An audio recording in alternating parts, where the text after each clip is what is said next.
ನಮಸ್ತೆ ಸ್ನೇಹಿತರೆ, ಏನಪ್ಪ ಇದು ಇಷ್ಟೊಂದು ಚೆನ್ನಾಗಿ ರೆಡಿಯಾಗಿ ಎಲ್ಲಿ ಹೋಗ್ತಾ ಇದ್ದೀವಿ ಅಂತ ನೋಡ್ತಾ ಇದ್ದೀರಾ? ಹೌದು, ನಾವು ಹೋಗ್ತಾ ಇರೋದು ಮೈಸೂರಿಗೆ ಚಾಮುಂಡಿ ಬೆಟ್ಟಕ್ಕೆ ಹೋಗೋಣ ಅಂಥೇಳಿ ನನ್ನ ತಂಗಿ ಅಂದರು. ಸರಿ ಹೋಗೋಣ ಅಂಥೇಳಿ ರೆಡಿಯಾಗಿ ಹೋಗ್ತಾ ಇದ್ದೀವಿ. ನಾನು ಹೆಂಗೂ ಆಫೀಸ್ಗೆ ಲೀವ್ ಹಾಕಿದ್ದೆ. ಆಮೇಲೆ ನಾನು ಸುಮಾರು 3-4 ತಿಂಗಳಾಗೋಗಿತ್ತು ನಾನು ಚಾಮುಂಡಿ ಬೆಟ್ಟಕ್ಕೆ ಹೋಗಿ. ಅದು ಈ ವರ್ಷ ಅಂತೂ ಇನ್ನೂ ಹೋಗೇ ಇಲ್ಲ ಬಿಡಿ, ಫಸ್ಟ್ ಟೈಮ್ ಹೋಗ್ತಾ ಇರೋದು. ಸರಿ ಹೋಗೋಣ ಅಂಥೇಳಿ ಹೋಗ್ತಾ ಇದ್ದೀನಿ. ನಾವು ಮನೆ ಬಿಡೋಷ್ಟರಲ್ಲಿ 10:30-11 ಗಂಟೆ ಆಗಿತ್ತು ಅನಿಸುತ್ತೆ. ಯಾಕಂದರೆ ನನ್ನ ತಂಗಿ ಅಷ್ಟು ದೂರದಿಂದ ಬರಬೇಕಲ್ವ, ಸ್ವಲ್ಪ ಲೇಟ್ ಆಗೋಯಿತು. ಎಷ್ಟೇ ಲೇಟ್ ಆದ್ರೂ ನಾವು ಒಟ್ಟಿನಲ್ಲಿ ಇವತ್ತು ಚಾಮುಂಡಿ ಬೆಟ್ಟಕ್ಕೆ ಅವಳು ಫಸ್ಟೇ ಫೋನ್ ಮಾಡಿ ಹೇಳಿದ್ಲು, ಅಕ್ಕ ಸ್ವಲ್ಪ ಲೇಟ್ ಆಗುತ್ತೆ ಅಂತ. ಪರವಾಗಿಲ್ಲ ಬಾಮ್ಮ, ರೆಡಿಯಾಗಿದ್ದೀನಿ ಅಂತಂದೆ. ಅದಾದಮೇಲೆ ಮನೆ ಬಿಟ್ಟು ಹೊರಟ್ವಿ. RR ನಗರ ಹತ್ರ ಅನಿಸುತ್ತೆ. ಯಾಕೋ ಎಳ್ನೀರು ಕುಡಿಬೇಕು ಅನ್ನಿಸ್ತು. ಸರಿ ಎಳ್ನೀರು ಕುಡಿಯೋಣ ಅಂತೇಳಿ ನಿಲ್ಲಿಸಿದ್ವಿ. ಈಗ ಬಿಸಿಲು ಜಾಸ್ತಿ ಇರೋದ್ರಿಂದ ಎಳ್ನೀರು ಕುಡಿದ್ರೇ ಒಂಥರ ಸಮಾಧಾನ ಆಗೋದು. ಇಲ್ಲಾಂತಂದರೆ ಏನೇನೋ ಪ್ರಾಬ್ಲಮ್ಗಳಾಗಿ ಹೋಗ್ಬಿಡುತ್ತೆ. ಹೀಟ್ ಆಗಿಬಿಟ್ರೆ, ಹೀಟ್ ಆದರೆ ಎಷ್ಟು ಪ್ರಾಬ್ಲಮ್ ಆಗುತ್ತೆ ಅಂದರೆ, ಒಂದು ತಲೆನೋವು ಬರುತ್ತೆ, ಹೊಟ್ಟೆ ನೋವು ಬರುತ್ತೆ, ಬರಬಾರ್ದು ಪ್ರಾಬ್ಲಮ್ಗಳೆಲ್ಲ ಬರುತ್ತೆ. ಆದಷ್ಟು ಎಳ್ನೀರು ಕುಡಿಯೋದಕ್ಕೆ ಟ್ರೈ ಮಾಡಿ. ಇಲ್ಲಾಂದರೆ ಮಜ್ಜಿಗೆ ಕುಡೀರಿ. ಮತ್ತು ಇದು ರಾಗಿ ಗಂಜಿ ಮಾಡ್ಕೊಂಡು ಕುಡಿತಾರಲ್ಲ, ಅದಕ್ಕೆ ಒಂಚೂರು ಮೊಸರು ಮಿಕ್ಸ್ ಮಾಡ್ಕೊಂಡು ಕುಡಿದ್ರೂ ಎಷ್ಟೋ ತಂಪು. ಇವಾಗ ಒಂಚೂರು ಕಾಫಿ ಟೀ ಕುಡಿಯೋದು ಅವಾಯ್ಡ್ ಮಾಡಿ. ಈಗಿನ ಕಾಲದಲ್ಲಿ ಅಂತಂದರೆ, ಈಗ ಬಿಸಿಲು ಕಾಲದಲ್ಲಿ ಡೈಲಿ ಒಂದು ಎಳ್ನೀರು ಕುಡಿದ್ರೆ ತುಂಬ ಒಳ್ಳೆಯದು ಅಂತಾರೆ. ಬಟ್ ಡೈಲಿ ಒಂದು ಎಳ್ನೀರು ಕುಡಿಬೇಕಂದ್ರೆ ಒಂದು ಎಳ್ನೀರಿಗೆ ಬಂದು 60 ರೂಪಾಯಿ ಆಗಿದೆ. ಇವಾಗ ನಮಗನ್ಸುತ್ತೆ 60 ರೂಪಾಯಿ ತಾನೇ, ಅಷ್ಟೇ ಬಿಡು ಅನ್ಕೋತೀವಿ. ಬಟ್ ಕೆಲವೊಬ್ಬೊಬ್ಬರಿಗೆ 60 ರೂಪಾಯಿ ಕೊಟ್ಟು ಕುಡಿಬೇಕಂತ ಯೋಚನೆ ಮಾಡೋರು ಇರ್ತಾರೆ, ಖಂಡಿತ ಇರ್ತಾರೆ. ಯಾಕೆ ಅಂತಂದರೆ, ನಾನೇ ಒಂದು ಟೈಮಲ್ಲಿ ಅದೇ ಥರನೇ ಯೋಚನೆ ಮಾಡ್ತಾಯಿದ್ದೆ. ಸೊ ನಾವಲ್ಲಿ ಎಳ್ನೀರು ಕುಡಿಬೇಕಾದ್ರೆ ಒಬ್ಬರು ನನ್ನ ಇನ್ಸ್ಟಾದಲ್ಲಿ ಫಾಲೋವರ್ಸು ಬಂದು ಮಾತಾಡ್ಸಿದ್ರು. ಅವ್ರು ಹೇಳ್ತಿದ್ರು, ಬೆಳಗ್ಗೆ ತಾನೇ ನಿಮ್ಮ ವಿಡಿಯೋ ನೋಡಿದೆ ಮೇಡಮ್, ಅಷ್ಟು ಬೇಗ ನೀವು ಇಲ್ಲಿದ್ದೀರಾ, ತುಂಬ ಚೆನ್ನಾಗಿ ವಿಡಿಯೋ ಮಾಡ್ತೀರಾ. ನಮ್ಮಮ್ಮ ಜೊತೆ ಎಲ್ಲ ಮಾತಾಡಿದ್ರು. ಮತ್ತು ನನ್ನ ತಂಗಿ ಮಗಳು ನಿಮಗೆಲ್ಲ ರೆಡಿ ಮಾಡ್ತಿರ್ತಾರಲ್ವಾ ಮೇಡಮ್ ಅಂತಂದರು. ಸೀರಿಯಸ್ಲಿ ಒಂಥರ ಖುಷಿ ಆಗುತ್ತೆ. ಯಾಕಂದರೆ ರೋಡಲ್ಲಿ ನಾವೆಲ್ಲಾದರೂ ಹೋಗ್ತಿರ್ಬೇಕಾದ್ರೆ ಜನ ನಮ್ಮನ್ನು ಗುರುತಿಸಿ ಮಾತಾಡ್ತಾರಲ್ಲ, ಅದರಲ್ಲೂ ನಾನು ಮಾಡೋ ಪೂಜೆ ಬಗ್ಗೆ ಹೇಳ್ತಾರಲ್ಲ, ಅದಂತೂ ನನಗೆ ಸಿಕ್ಕಾಪಟ್ಟೆ ಖುಷಿ ಆಗುತ್ತೆ. ಈಗ ನಾನೇನು ದೊಡ್ಡ ಸೆಲೆಬ್ರಿಟಿ ಎಲ್ಲ, ಇಲ್ಲ ಏನೋ ಒಂದು ಹೀರೋಯಿನ್ ಅಲ್ಲ. ಬಟ್ ಜನದ ಹತ್ರ ನಾನು ಒಂದು ಒಳ್ಳೆಯ ಹೆಸರು ತೊಗೊಂಡಿದ್ದೀನಿ. ಅಂದರೆ ನಾನು ತುಂಬ ಚೆನ್ನಾಗಿ ಪೂಜೆ ಮಾಡ್ತೀನಿ, ಒಳ್ಳೊಳ್ಳೆ ಸ್ಯಾರಿ ಹಾಕ್ಕೋತೀನಿ ಅಂತೇಳಿ ಜನ ನನ್ನನ್ನು ಗುರುತಿಸಿ ಮಾತಾಡಿಸ್ತಾರಲ್ಲ, ಅದೇನೋ ಒಂಥರ ಖುಷಿ ಆಗುತ್ತೆ. ಥ್ಯಾಂಕ್ ಯು ಸೋ ಮಚ್ ನನಗೆ ನೀವು ಇಷ್ಟು ಪ್ರೀತಿಯಿಂದ ಮಾತಾಡಿದ್ದಕ್ಕೆ. ಮತ್ತು ಇನ್ನೂ ಒಂದು ಹೇಳ್ಬೇಕಂತಂದರೆ, ನಾನು ಏನೇ ಇದ್ದರೂ ಫ್ರಾಂಕಾಗಿ ಮಾತಾಡ್ತೀನಿ. ಈಗ ಜನಗಳನ್ನ ಮೆಚ್ಚೋದಕ್ಕಾಗಲಿ ಅಥವಾ ಏನೋ ಫಾಲೋವರ್ಸ್ಗೆ ಲೈಕ್ಗಾಗಲಿ ನಾನು ಮಾತಾಡಲ್ಲ.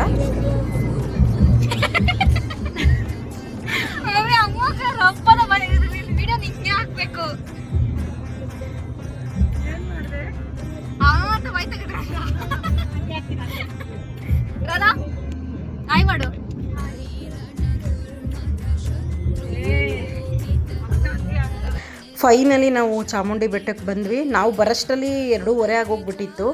ಸಾರಿ 2:30 ಅಲ್ಲ, 1:50 ಆಗಿತ್ತು. 2:30ಗೋ 3 ಗಂಟೆಗೋ ಕ್ಲೋಸ್ ಆಗುತ್ತೆ ಅಂತ ಹೇಳಿದ್ರು. ಸರಿ ಬೇಗ ಹೋಗ್ತಾ ಇದ್ದೀವಿ. ಬಟ್ ಎಷ್ಟು ಜನ ಇದ್ದಾರೋ ಗೊತ್ತಿಲ್ವ. ನಾನು ಸುಮಾರು ವರ್ಷದಿಂದ ಅನ್ಕೋತೀನಿ ಬೆಳಗ್ಗೆ 6 ಗಂಟೆಗೆ ಚಾಮುಂಡಿ ಬೆಟ್ಟ ದರ್ಶನ ಮಾಡಬೇಕು ಅಂತ. ಒಂದು ಸಲಿನೂ ಆಗಲ್ಲ. ನಾವು ಯಾವಾಗ ಬಂದರೂ ಇದೇ ಮಧ್ಯಾಹ್ನ ಟೈಮಲ್ಲೇ ಬರೋದು. ಮತ್ತು ತುಂಬ ಜನ ಇದ್ದರು ಅಂತೇಳಿ ನಾವು ಟಿಕೆಟ್ ತೊಗೊಳ್ಳೋಣ ಅಂಥೇಳಿ ತೊಗೋತಾ ಇದ್ವಿ. ಒಬ್ಬರಿಗೆ 100 ರೂಪೀಸ್ ಅಂದರು.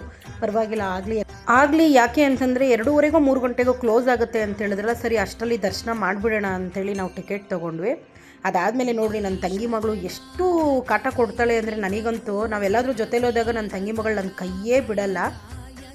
ಅವಳು ನನ್ನ ಜೊತೇಲಿ ಬಂದಾಗ ನನಗೆ ಟೈಮ್ ಹೆಂಗೋಗುತ್ತೆ ಅಂತಲೇ ಗೊತ್ತಾಗಲ್ಲ. ಮತ್ತು ಅವಳು ಎಷ್ಟು ಚೆನ್ನಾಗಿ ದೊಡ್ಡಮ್ಮ ಅಂತ ಕರೀತಾಳೆ, ಅದು ಕೇಳೋಕ್ಕೆ ಒಂದು ಚೆಂದ. ಅದಾದಮೇಲೆ ದರ್ಶನ ಮುಗಿಸ್ಕೊಂಡು ಬಂದು ಕೂತ್ಕೊಂಡಿದ್ವಿ. ಅಲ್ಲೂ ಒಬ್ಬರು ಅಷ್ಟೇ ನನ್ನ ಫಾಲೋವರ್ ಬಂದು ಚೆನ್ನಾಗಿ ಮಾತಾಡಿದ್ರು. ಅವರೊಂದು ಚಿಕ್ಕ ಮಗುನ ಎತ್ಕೊಂಡಿದ್ರು. ನಾನು ಸುಮಾರು ವಿಡಿಯೋದ ಹೇಳ್ತೀನಿ, ನಾನು ಸಾಮಾನ್ಯವಾಗಿ ಮಕ್ಕಳನ್ನ ಯಾರನ್ನೂ ತೊಗೊಳ್ಳಲ್ಲ, ಎತ್ಕೊಳ್ಳೋಕೆ ಹೋಗಲ್ಲ. ಅದರಲ್ಲೂ ಚಿಕ್ಕ ಮಕ್ಕಳಂದರೆ ನನಗೊಂಚೂರು ಭಯ ಎತ್ಕೊಳ್ಳೋದಕ್ಕೆ, ತಲೆ ನಿಂತಿರುತ್ತೋ ಇಲ್ವೋ ಅಂತೇಳಿ. ಸರಿ ಈ ಮಗುನ ನೋಡಿದ ತಕ್ಷಣ ನನಗೆ ಎತ್ಕೋಬೇಕು ಅನ್ನಿಸ್ತು. ನಾನು ಅವ್ರನ್ನ ಕೇಳಿ ಮಗುನ ಎತ್ಕೊಂಡೆ. ಮತ್ತು ಅವರು ಅಷ್ಟೇ ನನ್ನ ಬಗ್ಗೆ ತುಂಬ ಹೇಳ್ತಾಯಿದ್ರು, ಅಕ್ಕ ನೀವು ತುಂಬ ಚೆನ್ನಾಗಿ ಪೂಜೆ ಮಾಡ್ತೀರಾ, ನೀವು ಪೂಜೆ ಮಾಡೋದು ನೋಡಿ ನನಗೂ ಪೂಜೆ ಮಾಡಬೇಕು ಅಂತ ಒಂಥರ ಇಂಟ್ರೆಸ್ಟ್ ಬಂದಿದೆ ಅಂತೆಲ್ಲ ಹೇಳಿದ್ರು. ಸೊ ಇದೆಲ್ಲ ಸುಮ್ಮನೆ ಹೇಳಲ್ಲ ಜನಗಳು. ನೋಡಿ, ಒಬ್ಬರ ಬಾಯಲ್ಲಿ ನಾವು ಏನೋ ಹೇಳಿಸ್ಬೋದು ಅಷ್ಟೇನೆ, ಎಲ್ಲರ ಹತ್ರನೂ ಆ ಥರ ಹೇಳ್ಸೋಕ್ಕಾಗಲ್ಲ. ಇದೆಲ್ಲ ನನಗೇನೋ ಒಂಥರ ಖುಷಿ ಆಗುತ್ತೆ. ನನ್ನ ಮಗಳು ನಮ್ಮಮ್ಮ ತುಂಬ ಖುಷಿ ಪಡ್ತಾಯಿದ್ರು. ನನ್ನ ತಂಗಿ ಅದೇ ಹೇಳ್ತಾ ಇದ್ಲು, ಅಕ್ಕ ನೀವು ಇದೇ ಥರ ಬೆಳೀರಿ, ಚೆನ್ನಾಗಿ ಪೂಜೆ ಮಾಡಿ, ನಂಗೆ ಖುಷಿ ಆಯ್ತಕ್ಕ ನಿಮ್ಮನ್ನು ಎಲ್ಲರೂ ಮಾತಾಡಿದ್ದು ಅಂತ ಹೇಳ್ತಾಯಿದ್ರಿ. ಬಟ್ ನನಗೆ ಒಂಥರ ಖುಷಿ. ಯಾಕೆ ಅಂತಂದರೆ, ಯಾವುದೋ ಒಂದು ಮೂಲೆಯಲ್ಲಿ ಇದ್ದೆ ನಾನು. ಅಂದರೆ ಏನು ಜನ ಅಂದರೆ ಏನು, ಜೀವನ ಅಂದರೆ ಏನು, ಪ್ರಪಂಚ ಅಂದರೆ ಏನಂತಲೇ ಗೊತ್ತಿಲ್ಲದೆ ಇರಬೇಕಾದ್ರೆ ನಿಜವಾಗ್ಲೂ ಇವತ್ತು ನನ್ನನ್ನು ಇಷ್ಟು ಜನ ಗುರುತಿಸಿ ಮಾತಾಡ್ತಿದ್ದಾರೆ ಅಂದರೆ ಅದು ನನ್ನ ಪುಣ್ಯ ಅಂತಲೇ ಹೇಳ್ಬೋದು. ಈಗ ಎಲ್ಲರಿಗೂ ನಾನು ಇಷ್ಟ ಆಗಬೇಕು ಅಂತ ಏನಿಲ್ಲ. ಈಗ ಎಲ್ಲರೂ ನಾನೇನು ಇಷ್ಟಪಡಬೇಕು ಅಂದರೆ ನಾನೇನು ಚಿನ್ನನಾದರೆ ಯಾರೂ ಇಷ್ಟಪಡದಿರಲ್ಲ, ಪ್ರತಿಯೊಬ್ಬರು ಇಷ್ಟಪಟ್ಟೇ ಪಡ್ತಾರೆ. ಈಗ ನನ್ನ ಬಗ್ಗೆ ಬ್ಯಾಡಾಗಿ ಮಾತಾಡೋರು ತುಂಬ ಜನ ಇರ್ತಾರೆ, ಮತ್ತು ನಾನು ಮಾಡೋ ಒಂದೊಂದು ಕೆಲಸದಲ್ಲೂ ತಪ್ಪು ಕಂಡುಹಿಡಿಯೋರು ಇರ್ತಾರೆ. ಬಟ್ ಅದರಲ್ಲೂ ನಾನು ಮಾಡೋ ಒಳ್ಳೆ ಕೆಲಸಗಳು, ಪೂಜೆಗಳು ಅದ್ರ ಬಗ್ಗೆ ಮಾತಾಡೋರು ಇರ್ತಾರೆ. ಸೊ ನಾನು ಎರಡನ್ನೂ ಸಮವಾಗೇ ತೊಗೋಬೇಕು. ಯಾಕಂದರೆ ಇದು ನನ್ನ ಬಗ್ಗೆ ಒಳ್ಳೇದು ಮಾತಾಡಿದಾಗ ನಾನು ಇಷ್ಟು ಹೆಮ್ಮೆಯಿಂದ ಹೇಳ್ಕೊತೀನಲ್ವ. ಸೊ ಕೆಟ್ಟದ್ದು ಮಾತಾಡೋರ ಬಗ್ಗೆನೂ ನಾನು ಒಳ್ಳೆ ರೀತಿಯಲ್ಲೇ ಏನೂ ಮಾಡೋಕ್ಕಾಗಲ್ಲ. ಈಗ ಎಲ್ಲರೂ ಮೆಚ್ಚಿಸ್ತಾ ಕೂತ್ಕೊಂಡು ಹೋದರೆ ನಾನು ಹುಚ್ಚಿನೇ ಆಗೋಗ್ಬಿಡ್ಬೇಕು. ಸೊ ನಾನು ಯಾರನ್ನು ಮೆಚ್ಚಿಸೋ ಅವಶ್ಯಕತೆ ನನಗಿಲ್ಲ. ನಾನು ಹೇಗಿರ್ತೀನೋ ನಾನು ಹಾಗೇ ಇರ್ತೀನಿ. ನಾನು ಹಾಗೆ ವೀಡಿಯೋಗಳು ಮಾಡಿ ಅಪ್ಲೋಡ್ ಮಾಡೋದು. ಇದರಲ್ಲಿ ಯಾವುದೇ ಥರ ನಾಟಕನೂ ಇಲ್ಲ, ಫೇಕ್ ಇಲ್ಲ. ನನಗೆ ಗೊತ್ತಿರುತ್ತೆ ಯಾವಾಗ ಏನು ಮಾಡಬೇಕು, ನಾನು ಅದನ್ನೇ ಮಾಡ್ತೀನಿ. ಅದಾದಮೇಲೆ ದರ್ಶನ ಎಲ್ಲ ಮುಗಿಸ್ಕೊಂಡು ಕೆಳಗಡೆ ಬಂದ್ವಿ. ಬರ್ತಿದ್ದಂಗೆ ನನಗೆ ಒಂಥರ ಸುಸ್ತಾಗ್ಬಿಟ್ಟಿತ್ತು. ಸರಿ ಅಲ್ಲಿ ಮಸಾಲೆ ಮಜ್ಜಿಗೆ ಕುಡಿದ್ವಿ. ವಾವ್, ತುಂಬ ಚೆನ್ನಾಗಿತ್ತು. ಅದಾದಮೇಲೆ ನನ್ನ ಮಗಳಿಗೆ ಹೊಟ್ಟೆ ಹಸಿವು ಅಂತ ಹೇಳಿದ್ರು. ಸರಿ ನಾವು ಕೆಳಗಡೆ ಎಲ್ಲಾದರೂ ಊಟ ಮಾಡ್ಕೊಳ್ಳೋಣ ಅಂತ ಫಸ್ಟೇ ಪ್ಲ್ಯಾನ್ ಮಾಡಿದ್ವಿ. ಅಲ್ಲಿ ಚುರುಮುರಿ ತೊಗೊಂಡ್ವಿ.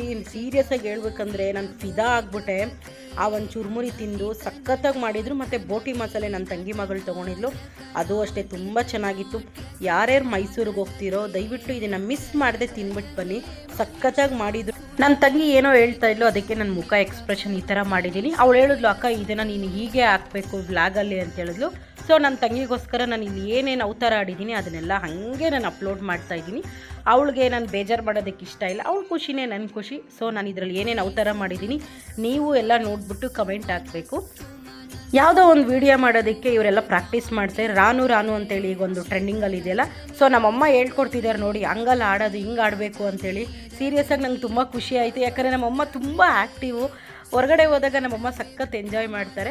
ಅದಾದಮೇಲೆ ಬೆಟ್ಟದ ಕೆಳಗಡೆ ಬರ್ತಾ ಇರ್ಬೇಕಾದ್ರೆ ರೋಡಲ್ಲಿ ನಿಲ್ಲಿಸಿದ್ವಿ. ಏನೋ ಒಂದು ನಾನು ವೀಡಿಯೋ ಮಾಡೋಣ ಅಂಥೇಳಿ. ಎಲ್ಲರೂ ನೋಡ್ಕೊಂಡು ಹೋಗ್ತಿದ್ರು ಅಂತ ನನ್ನ ಮಗಳು ಬೈದ್ಲು ಅಂತ ಸುಮ್ಮನೆ ಆಗ್ಬಿಟ್ಟೆ, ವೀಡಿಯೋ ಮಾಡಲಿಲ್ಲ. ಅದಾದಮೇಲೆ ನಾವು ಬಂದ್ವಿ ಚನ್ನಪಟ್ಟಣಕ್ಕೆ ಬಂದ್ವಿ. ವಾವ್, ಚನ್ನಪಟ್ಟಣಕ್ಕೆ ಏನಕ್ಕೆ ಬಂದ್ವಿ ಅಂದರೆ ಚಾಕ್ನ ತಿನ್ನೋದಕ್ಕೆ ಬಂದ್ವಿ. ನಾವು ಆ ಸೈಡ್ ಹೋದಾಗಂತೂ ಚಾಕ್ನ ತಿಂದೆ, ಒಂದು ದಿನವೂ ಬರಲ್ಲ, ಸೂಪರಾಗಿರುತ್ತೆ. ಬಟ್ ನನ್ನ ತಂಗಿನ ಮಟನ್ ತಿನ್ನಲ್ಲ, ನಾನು ಒಬ್ಬಳೇ ತಿಂದಿದ್ದು. ನಾನು ನನ್ನ ಮಗಳು ನನ್ನ ತಂಗಿ ಮಗಳು ಮಾತ್ರನೇ ತಿಂದಿದ್ದು. ನನ್ನ ತಂಗಿ ಆ ವಾಸನೆಗೆ ಮೂಗಿಗೆ ಬಟ್ಟೆ ಇಟ್ಕೊಂಡು ತಿರುಗಾಡ್ತಾ ಇದ್ಲು. ಬಟ್ ಅವಳು ನಮಗೋಸ್ಕರ ನಾವು ತಿನ್ನಬೇಕು ಅಂತ ಫಸ್ಟೇ ಹೇಳಿದ್ವಿ ಅಂತ ಹೇಳ್ಬಿಟ್ಟು ನಾವು ಅಲ್ಲಿಗೆ ಹೋಗಿದ್ದು. ಸೂಪರಾಗಿತ್ತು. ಅಟ್ಲೀಸ್ಟು ನಾವು ಈ ಥರ ಒಂದು ತಿಂಗಳಿಗೆ ಒಂದ್ಸಲ ಆದರೂ ತಿನ್ನಬೇಕು.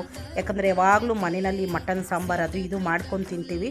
ಬಟ್ ಈ ಥರ ಹುರಿದು ತಿನ್ನೋದ್ರಲ್ಲಿ ಒಂದು ಮಜಾನೇ ಇರುತ್ತೆ. ಸೀರಿಯಸ್ಸಾಗಿ ನಾವಂತೂ ಡೇ ಸಖತ್ತಾಗಿ ಎಂಜಾಯ್ ಮಾಡಿದ್ವಿ. ಹೇಗೆ ಹೋಯ್ತು ಒಂದು ದಿನ ಅನ್ನೋದೇ ಗೊತ್ತಾಗಿಲ್ಲ. ನನ್ನ ಮಗಳಿಗಂತೂ ತುಂಬ ಖುಷಿ ಆಯಿತು. ಪಾಪ ನನ್ನ ತಂಗಿ ಮಗಳಂತೂ ಕುಣಿದಾಡ್ಬಿಟ್ಲು ಬಿಡಿ ಇವತ್ತಂತೂ. ಸೊ ನಿಮಗೆಲ್ಲ ಈ ವಿಡಿಯೋ ಇಷ್ಟ ಆಗುತ್ತೆ ಅನ್ಕೋತೀನಿ. ಇಷ್ಟ ಆದರೆ ಸಪೋರ್ಟ್ ಮಾಡಿ. Thank you.